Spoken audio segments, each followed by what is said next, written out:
ফেতরা যে আসতেছে সামনে, এটা কিন্তু শুধু রোজার পবিত্রতার জন্য না।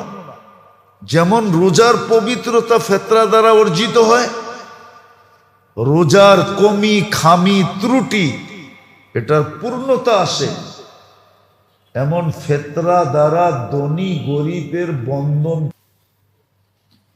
যে ধনীরা হাত খুইলা গরিবদের উপরে দান করবে রমজানে, ধনী আর গরিবদের ভিতরে এক সেতু বন্ধন হবে, এক ফ্লাইওভার হবে, এক ভ্রাতৃত্ব বন্ধন হবে, এক মহব্বত হবে। গরিব আর ধনীদের মাঝে এক বন্ধন হবে। সর্বশেষ আইনা এক জায়গায় ঠেকাইয়া দিছিলেন যে সারা রমজান তো দান করবেই, ধনী আর গরিবের বন্ধন তৈরি হয় ফেতরা দ্বারা।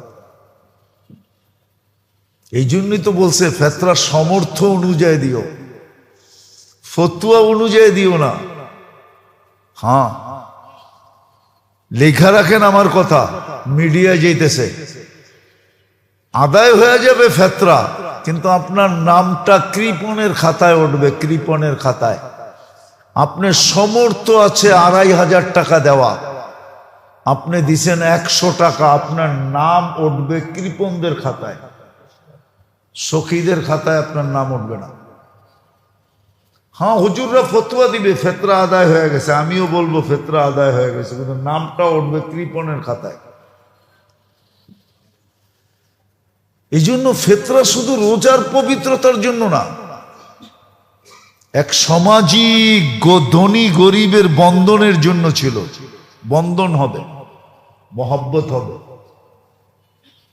কেননা এটাই সত্য, কিতাবের কথা এটাই সত্য। মানুষ এহসানের অধীন, আব্দুল এহসান বলে এটা, আন্নাস আব্দুল এহসান। এহসান যে করে মানুষ তার সামনে একটু নতই থাকে, ঝুঁকেই থাকে। এই জন্য ধনীদেরকে বলছিল, রোজাদারদেরকে বলছিল, সামর্থ্য অনুযায়ী গরিবদের উপরে ফেতরা দাও, তোমার সাথে ওর সাথে বন্ধন হবে। আরো কারণ আছে,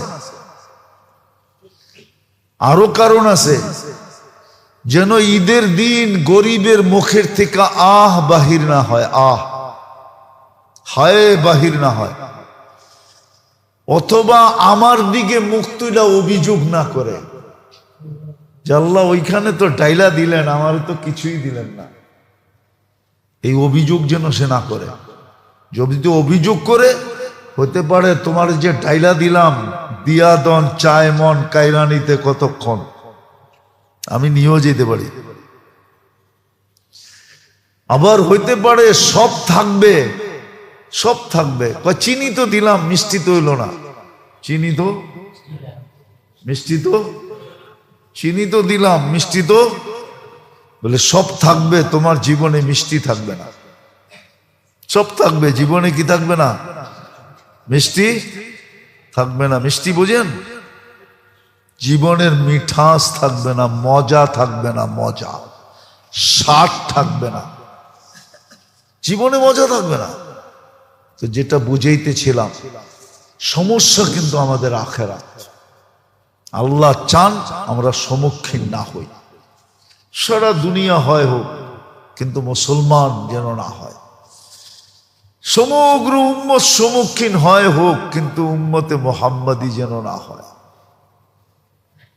আর হবে না, কোন পদ্ধতিতে হবে না ওটার প্রমাণও দেওয়া আছে যে হবে না। আপনি বলবেন কবরে যাবে, সম্মুখীন হবে না, না, প্রমাণ আছে। কবরে যাবে কিছু লোক, কিন্তু ওকে বইলা দেওয়া হবে নাম নৌমাতিল আরুস, আশ্বাস, অসুবিধা নাই, ঘুমা, দুলার মতো ঘুমা, দুলার মতো। আরে কবরে কি, কবরে যাওয়ার আগেই তো দুনিয়ার মানুষ বলে মনে হয় গভীর ঘুমে ঘুমায় আছে। কিছু লাশ দেখা তো মানুষও বলে চেহারায় মনে হয় গভীর ঘুমে, আবার আত্মীয় স্বজনও বলে আছে আমাদের ইলিয়াস ইউসুফ রহমতুল্লাহ আলাই যখন মারা যায়, তো ওনার লাশ যখন নিয়ে আসা হয়েছিল লাহোর থেকে, তো ওনার আম্মা দেখা বলতেছিল, বেটা মিঠি नींद सो जा, तूने दुनिया में सो के नहीं देखा। এখন গভীর ঘুমে ঘুমায়া যা, তুই দুনিয়ায় ঘুমায়া দেখোস নাই। আছে দুনিয়ায় বহুত মানুষ আছে ঘুমের সুযোগ হয় না, ঘুমাইতে পারে না। দিনই ব্যস্ততা এত বেশি, আল্লাহর সাথে তাআল্লুক গড়ার ব্যস্ততা এত বেশি যে ঘুমের সুযোগ পায় না, ঘুমাইতে পারে না। ওদেরকে কবরে বলা হবে গভীর ঘুমে ঘুমায়া যাও, কিয়ামতের সকালে উঠাবো। তো ও সম্মুখীন হবে না, কবরের সমস্যার সম্মুখীন হবে না, মৌতের সমস্যার সম্মুখীন হবে না, যার জন্য ফেরেশতা নাইমা আসবে, তাতানাজ্জালু আলাইহিমুল মালাইকা। ও মৌতের সমস্যার সম্মুখীন হবে না।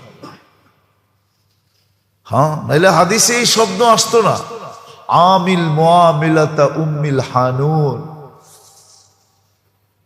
তার সাথে ব্যবহার করা হবে দয়ামতী মা যেরকম সন্তানের সাথে ব্যবহার করে, এর চেয়ে কোটি গুণ দয়ার ব্যবহার মালাকুল মউত ওই ব্যক্তির সাথে করবে। সম্মুখীন হবে না মউতের সময়, না কবরে, না কিয়ামতের মাঠে, না হিসাব কিতাবেও না। কসম, যাদেরকে আরশের নিচে ছায়া দিবে ওদের হিসাব কিতাবের সমস্যাই নেই, না পুলসেরাতের সমস্যা। যদিও আমি মানি পুলসেরাত চিকন চুলের মতো বলে, ধার অবর্ণনীয় ধার পা রাখতেই পড়ে যাবে, কিন্তু সবার জন্য না। যার সমাধান হয়ে গেছে ওর জন্য তো পুলসেরাত হাইওয়ে। এর আগেও মনে হয় বলছিলাম একবার, হাইওয়ে 100 লাইনের হাইওয়ে হয়ে যাবে, 100 লাইনের হাইওয়ে। ও উঠবে, পুলসেরাত ওর জন্য প্রশস্ত হইতে হইতে হইতে হইতে 100 লাইনের হবে। ও তো হাসতে খেলতে পার হবে, কিন্তু গতিটা বড় দ্রুত হবে, দ্রুত। ওটা বললে হুজুররা মানবে না, কিন্তু হাদিসে ইঙ্গিত পাওয়া যায়, ইঙ্গিত পাওয়া যায়, ইঙ্গিত পাওয়া যায়। আমি বলতে পারি ওর জন্য তো পুলসেরাত চলমান অ্যাক্সেলেটার হবে, চলমান অ্যাক্সেলেটার। চলমান অ্যাক্সেলেটার চিনেন? জমিনে চলমান অ্যাক্সেলেটার দেখছেন কোনোদিন? এয়ারপোর্টে যান নাই, করতে দেখবেন, বড় বড় এয়ারপোর্টে আছে, ইন্টারন্যাশনাল এয়ারপোর্ট গুলাতে চলমান অ্যাক্সেলেটার আছে। কেন? এয়ারপোর্ট বহুত লম্বা, এই মাথারতে ওই মাথা হাঁটতে গেলে পাও দৌড়া যাব, এই জন্য ফ্লোরের ভিতরে অ্যাক্সেলেটার লাগানো আছে। আপনি দাঁড়ায় থাকবেন, ও আপনাকে গতিতে টাইনা এই মাথারতে ওই মাথায় লয়ে যাবে। ওর জন্য তো পুলসেরাত এরকম দ্রুতমান অ্যাক্সেলেটার হয়ে যাবে, চোখের পলকে পার, বিদ্যুতের গতিতে পার। হ্যাঁ, 200-250 কিলোমিটার তুফানের গতিতে পার। আর নিম্ন গতিতেও যদি যায় তো হাসতে খেলতে, হাঁটতে হাঁটতে, হাসতে খেলতে পার হয়ে যাবে। সমাধান ছিল এই রমজানের ভিতরে, সমাধান ছিল এর রাত্রগুলার ভিতরে, সমাধান ছিল এর দিনে রোজা রাখার ভিতরে, সমাধান ছিল রাত্রের তারাবির ভিতরে, সমাধান ছিল রাত্রে উঠা আল্লাহর কাছে কাদার ভিতরে, সমাধান ছিল গরিব মিসকিনের উপরে 2 হাতে লুটানের ভিতরে, দান করার ভিতরে। কিছু নাই, একবারে গরিব, কিছু নাই, গরিব কি করবে? তো গরিবের জন্য বন্দোবস্ত করছিলেন, তুই এক ডোক পানি নিয়ে দাঁড়ায় থাকিস, কোন রোজাদারকে পাইলে হাতে পায়ে ধরে একটু রোজাটা খোলায় দিস, তোরও সমাধান হয়ে যাবে। এক গুট তো পানি সবচেয়ে নিম্নমানের গরিবের জন্য ছিল। আর হাদিসের শব্দ বোঝা যায় এটাই। সাহাবারা জিজ্ঞাসা করছে, ইয়া রাসূলুল্লাহ, আমাদের তো সবার সমর্থ নাই, আমরা রোজাদারকে পেট ভরা খাওয়াইতে পারি। আল্লাহ রসুল বলছে, তাহলে 2টা খেজুর দেওয়া যায় না? এটাও তো সবার সমর্থ নাই। বলছে, তাইলে একটু দুধ দেওয়া যায় না? এটা তো আরো নাই। বলছে, তাইলে 1 ডোক পানি দেওয়া যায় না? বলছে, এটা যায়। তাইলে হাদিসের শব্দ বোঝা যায় এটা গরিবের জন্য সমাধান ছিল। ধনীর জন্য তো সমাধান ছিল সারা দিন গরিবদেরকে দান করবে, গরিব আত্মীয় স্বজনকে দান করবে, মসজিদ মাদ্রাসায় দিবে, মসজিদ না মাদ্রাসার ছেলেদেরকে দিবে, যেটা সৎকায় জারিয়া হবে। মাদ্রাসার ছেলেদেরকে দিবে। রাগ হয়ে যাবে তো আবার শুনলে, বলে ফেলবো। নিজের বাড়িতে খরচ করে মাসে লাখ টাকা, আর মাদ্রাসায় 1000 টাকা খরচ হইলে চক্ষু কপালে ওঠে। 1000 টাকা ডেলি বাজার, মাসে 3000 টাকা, 30,000 টাকা, অথচ বাড়িতে খরচ করে লাখ লাখ টাকা। লজ্জা করা উচিত আমাদের। কালকে এই চেহারা কি দেখাবেন আল্লাহকে? জান্নাত এত সহজ, সহজ ছিল, কঠিন বানায় ফেলছি। জান্নাত তো সহজ ছিল এই উম্মতের জন্য, জান্নাত তো বানানোই হয়েছিল এই উম্মতের জন্য। যদিও আমার কথা একমত হবে না মনে হয় কেউ। কিয়ামতের মাঠ কায়েম করবে কেন জানেন? আমি লিখি নাই, কেউ লেখছে, আমি পড়া বলতেছি। শুধু বন্ধুর শান দেখানোর জন্য, শান আর মান। মুহাম্মদুর রাসূলুল্লাহ শান দেখানোর জন্য কিয়ামতের মাঠ হবে। নাইলে তো ডিসাইড আগেই হয়ে গেছে, কে কোন দিকে যাবে ওটা তো ডিসাইড আগেই হয়ে গেছে। চেকিং তো কয়েক জায়গায় শেষ হয়ে গেছে। প্রথম তো মৌতের সময় চেকিং একবার হয়ে গেছে। নাইলে উখরুজি আইয়াতুহান নাফসুত তাইয়্যিব কেন বলতো? উখরুজি আইয়াতুহান নাফসুল খাবিস কেন বলতো? ডিসাইড তো এখানেই হয়ে গেছে। ডিসিও ডিসাইড তো কবরই হয়ে গেছে। জবাব দিতে পারবে দিতে পারবে না, ডিসাইড তো কমপ্লিট, ঠিক না? কি না মনে হয় বোঝেন নাই? বুঝছেন? ডিসাইড হয় না, জবাব দিতে পারবে আর দিতে, যেটা পারলো ওটা কই যাবে, আর যেটা পারলো না তো ডিসাইড তো হয়ে গেছে। আবার কিয়ামতের মাঠ কেন? আর কতবার ডিসাইড হবে? কিন্তু কিয়ামতের মাঠ হইতেছে মুহাম্মদুর রাসূলুল্লাহ শান দেখানোর জন্য, যে আমার বন্ধুরে দুনিয়ায় চিনো না, এখানে চিনো।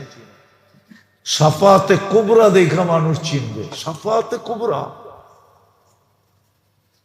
কিয়ামতের মাঠে সুপারিশ, চিৎকার, মাকামে মাহমুদ,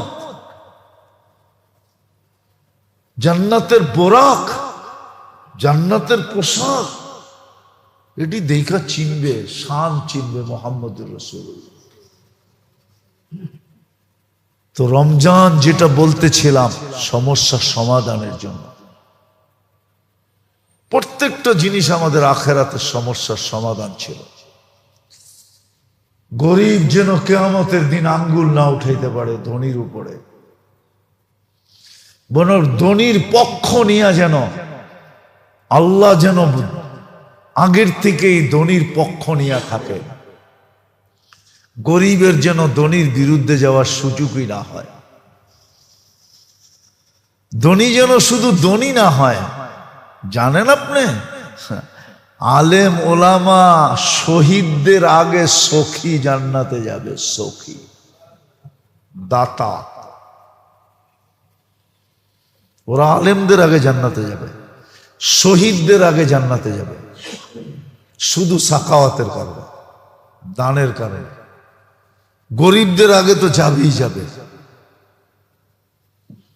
আল্লাহ ধনীদের জন্য স্কোপ রাখছিল, তোরা যেন সবার আগে জান্নাতে যাস, গরিব যেন আর বিরুদ্ধে না যেতে পারে, আল্লাহ যেন আগের থেকেই ধনীদের পক্ষে থাকে। এই সুযোগ ছিল রমজান। সমস্ত আখেরাতের সমস্যার সমাধান ছিল এই রমজানে। সর্বশেষ শেষ 10 দিনে ছিল। 20 দিন যেইভাবে কাটছে কাটুক, কোনো আলোচনার বিষয় ছিল না যদি শেষ 10 দিন ঠিক কাটতো। শেষ 10 দিন তো হয় না, খুব কমই হয়, 9 দিন। এটা 10 দিন খুব কমই, বেশিরভাগই কয়দিন হয়? 9 দিন হয়। এটা যেন ঠিক কাটে, কিন্তু না হয়। বন্দি থাকা সত্ত্বেও মনে হয় শয়তান বাড়ির থেকে পিটায় পিটায় বাড়ি করতেছে, ঠিক না? নাইলে মার্কেটের দিকে ছুটবো কেন? মনে হয় যে আমাদের মা বোনদেরকে শয়তান পিটায় বাড়ি করতেছে। যা দেখেন উপচে পড়া বীর, সারা রাত্র চলতে থাকে, 2টা-3টা পর্যন্ত। আল্লাহ জানে ইফতার করে কই। মনে হয় যেদিন মার্কেটের দিন থাকে ওই দিন মনে হয় রোজাই থাকে না, ঠিক না? যে রোজা থেকে ইফতার কই করবো, ঠিক না? শরীরও ক্লান্ত হয়ে যাবে, এনার্জি কোত্থেকে পামো? সারা রাত্র মার্কেটে ঘুরতে হবে, ঠিক না? কিনবে একটা, দেখে কয়টা? আল্লাহ বলে চৌক এরকম গোলা বানায় দেব, পরে বাজারে সবচেয়ে নিষ্ঠাটা এতটি টাকা দিয়ে কিনা লয়াবি, বাড়িতে আইনা খালি চিব্বায় কামড় দিবি, ওরা তো ফেরত নিবই না। কেননা দোকানদার তো পাত্তির জন্য দোকান খুলছে, জান্নাতের জন্য তো খুলে নাই। দোকানদার দোকান খুলছে কে লেগা? কে লেগা? ও জান্নাতের জন্য খুলে নাই। এক জমানা ছিল দোকানদাররা দোকান খুলতো জান্নাতের জন্য। প্রত্যেক ব্যক্তি দোকান খুলতেন, ব্যবসা করতেন জান্নাতের জন্য। কেন? ও শুনছে ব্যবসায়ী আল্লাহ নবীর সাথে উঠবে, এই জন্য ওর উদ্দেশ্যই ছিল নবীজির সাথে যাতে উঠা যায়। ওইখানে উদ্দেশ্যই ছিল, পয়সা উদ্দেশ্য না, জান্নাত উদ্দেশ্য। এই জন্য মাল ফেরত নিয়ে গেলে খুশি খুশি রাখতো, আর বলতো তুই আমার কপাল চমকায়া দিছস, তুই ফেরত না নিয়ে আসলে আমি নিতেও পারতাম না, আমার জন্য জান্নাতও লেখা হইতো না। ও তো অপেক্ষা করতো কেউ ফেরত নিয়ে আসে কিনা। ফেরত নিয়ে আসলে ওরে আগে বলতো কি খাবি, এটা ক, মাল রাখবো আগে, কি খাবি? শুধু চা কফি তেহারি সেহারি কাচ্চি সাচ্ছি, কি খাবি? যদি জিগে এত খাওয়াইবেন কেন? তুই তো ভাগ্য খুইলা দিছস, তোরে না খাওয়া কারে খাওয়াম? তোর কারণেই তো আমার জান্নাত মিলবে। এখনকার ব্যবসায়ীরা শুধু পয়সা কামানো উদ্দেশ্য, এই জন্য সারা রাত্র ঘুরা নিয়ে আসে, বাড়িতে আইনা দেখে সবচেয়ে লো কোয়ালিটিরটা নিয়ে আসছে, যদিও উপরে চকমকালা, এক দোয়ায় কাহিনী শেষ। টাকা সব এক দোয়ায় পানিতে ভেসে গেছে, ঠিক না? কাউকে বলতেও পারে না, খালি জিব্বায় কামড় দেয়। স্বামীরও বলতে পারে না, যদিও ওই বেটায় বোঝে যে ঠইগা আসছে, আর যদি কয় তো 10টা ধমক দিয়ে বুঝায় দেয়, তুমি কি চিনো, তুমি কি বোঝো, আমারে ঠকাইবো?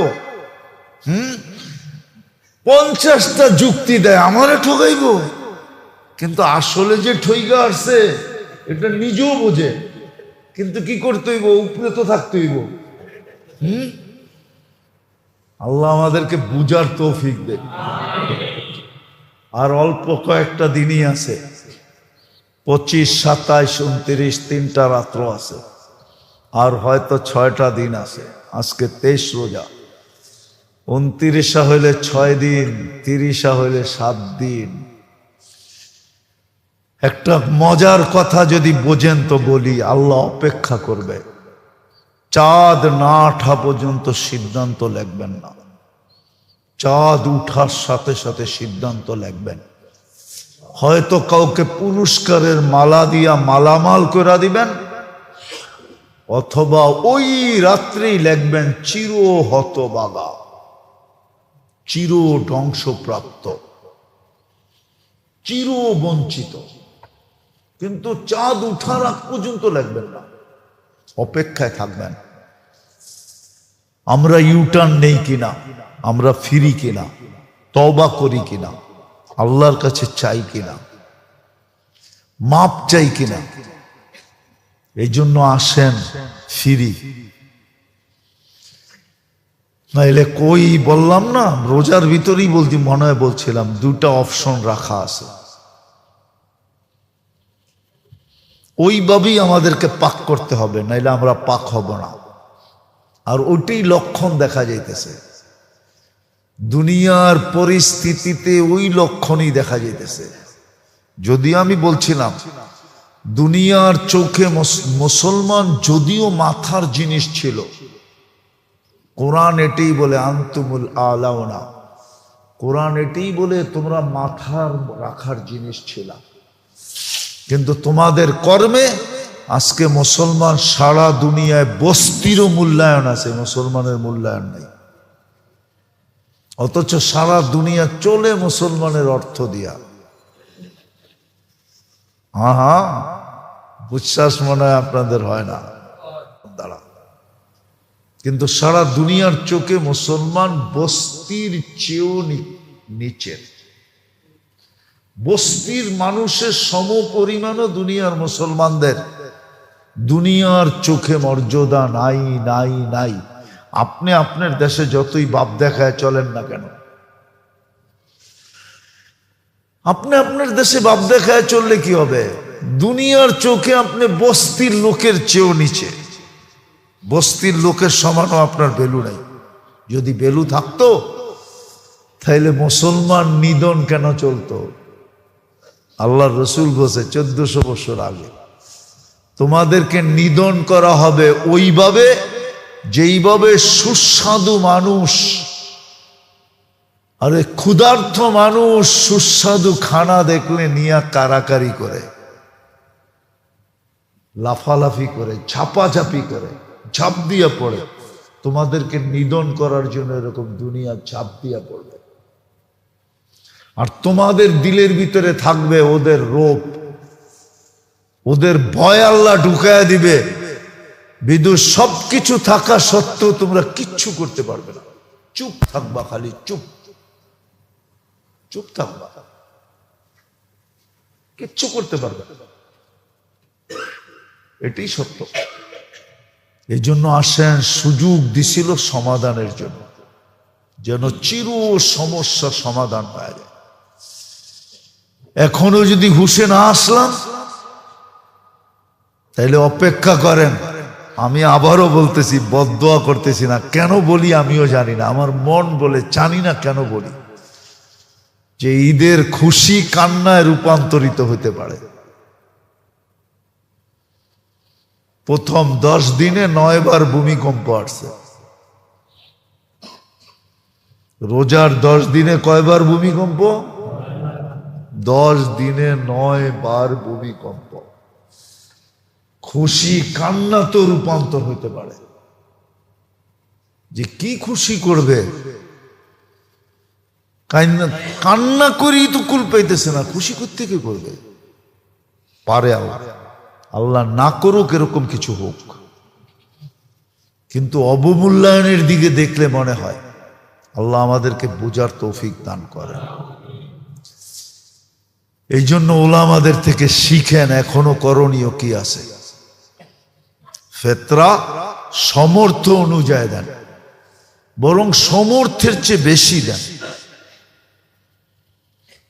সমর্থ অনুযায়ী দেন, সমর্থের চেয়ে বেশি দেন।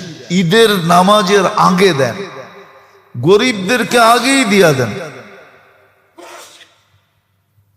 আগেই দিয়া দেন।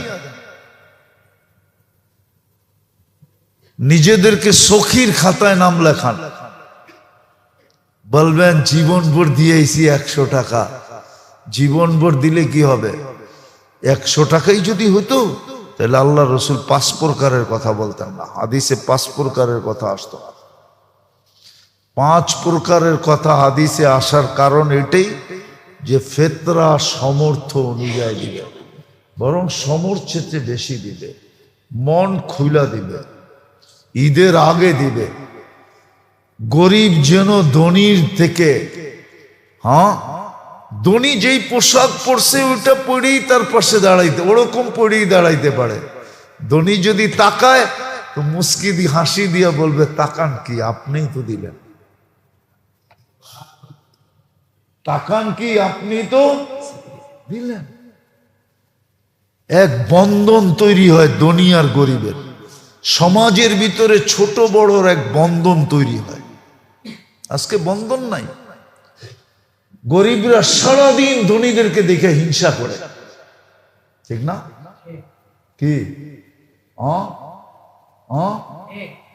মনে হয় বোঝেন না? সত্য তো, হ্যাঁ।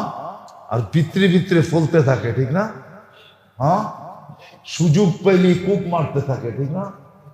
কূপ মারা বোঝেন? আরে মনে হয় বোঝেন না কূপ মারা। সুযোগ পাইলেই কি করে? কূপ দেয়। কূপ দেয় না, নাহলে ছিনতাই কেন হয়, ডাকাতি কেন হয়, চান্দা কেন হয়? তো কূপ দেয় কেন? ও ধনীদেরকে দেখে ভিতরে ভিতরে ফলতে থাকে আর হিংসা করতে থাকে। আর যদি আপনি ওরকম করতেন তাহলে ও ফলতো না, ও হিংসা করতো না, ও বলতো কূপ দিয়ে কি লাভ, কূপ ছাড়াই তো দিতে থাকে। কূপ দিয়ে সম্পর্ক খারাপ করে লাভ আছে? ও সম্পর্ক খারাপ করতো না।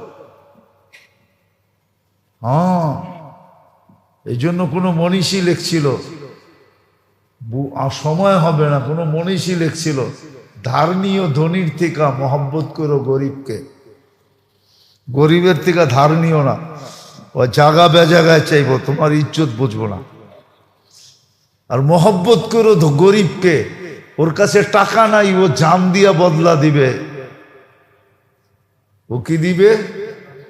আর ধনীর লোকে প্রেম লাগাইলে, মহব্বত করলে ও টাকা দিয়া উড়ে, টাকা দিয়া প্রতিদান দিবে। আপনি খাওয়াইবেন এক হোটেলে, ও আরো বড় হোটেলে খাওয়ায় প্রতিদান দিয়া দিবে। কিন্তু ভিতরে ভিতরে কি নাই, কি নাই, এটা শুধু দেখানো। আর গরিব করবে জান দিয়া। যখন বন্ধন হয় না, তো গরিব জান দিয়া ধনীকে মহব্বত করে। আল্লাহ আমাদেরকে বুঝার তৌফিক দেন। ওমা আলাইনা ইল্লাল বালাগ।